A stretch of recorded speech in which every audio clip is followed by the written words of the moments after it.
Given a speech title like A or B, what do you think I would be talking about? Let me assure you, it's not about life choices or life's blood, but it's about how we make choices when we are confronted with multiple options. Toastmasters of the evening, fellow Toastmasters, ladies and gentlemen. Sometimes the options in life are simple, A or B.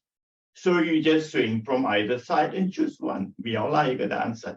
But sometimes it's more complex. It's A, B, C, D, E, F, and it goes on and on and on. So how do you then make sane, rational, logical choices? I submit to you, I put it to you, that the more objective we are, the easier it is to get to the choice that is, then it'll become more obvious, clear, and natural. But the problem is we get stuck in subjectivity all the time.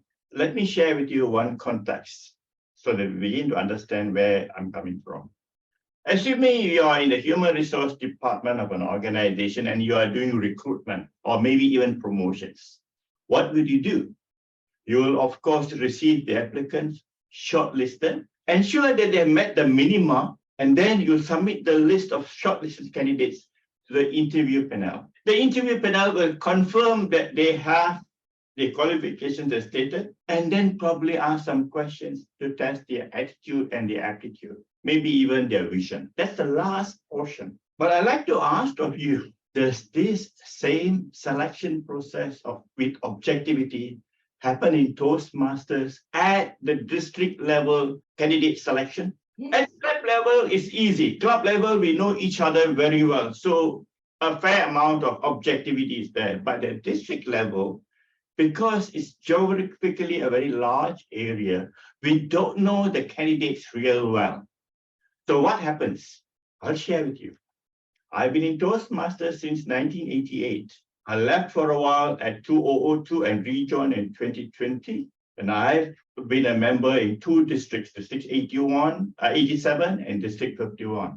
See this happening year in and year out. The candidate who sends the most flyers, who does the most advertisements, gets elected. You tell me now, is that subjective or objective? What I would like to know at the district level candidate selection is, what has the candidate done in his area, his division, whatever it may be, to promote Toastmasters? Secondly, I would also like to know how he would resolve conflict. Because leadership is about essentially conflict resolution. But instead of that, what happens is they are voted most of the time on popularity without us really knowing their background of what they have done and served and achieved in Toastmasters. I've seen this happening time in and year out, most of the time. Let me give you an example.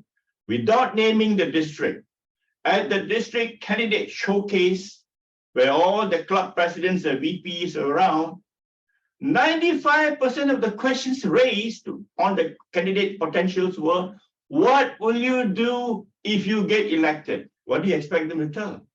Of course, they will build a pie in the sky. They will paint all kinds of grandiose pictures. I'll do this, I'll do that, and everything in between. So nice and dandy. If I were to do the selection, I would firstly want to know, what have you done in the past for Toastmasters, wherever you are, whether club, area, or division level, to justify your selection at the district level. I will not gauge you by the number of flyers you send around, which is even more so easy in today's environment.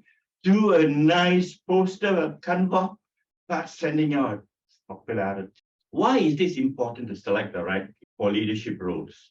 Of course, the district elections are over and done, but we need to in-tune ourselves for future annual elections. Why is this important? Now, the future of the organization, Toastmasters at large, and ourselves as individuals in Toastmasters depends on leadership. You have the right leadership, we grow appropriately. We do not have the right leadership, we are stalled. That is why in Toastmasters, we have these 4 pillars. What are they? Rise, you remember? one of which is excellence, integrity, service, excellence. Excellence not only in communications, but in leadership too. But most of the time, we just focus on communications. It comes to leadership, we leave out the excellence part to secondary role. So I put it to you that in order to ensure that we have the right leaders with the right talent, right qualifications, right abilities, we have to be as objective as possible. Now, it's impossible to rule out subjectivity completely. What I'm saying is reduce it as much as you can and look at it objectively. Then the choice between A or B becomes as easy as Japanesey. Back to you, Toastmaster of the evening.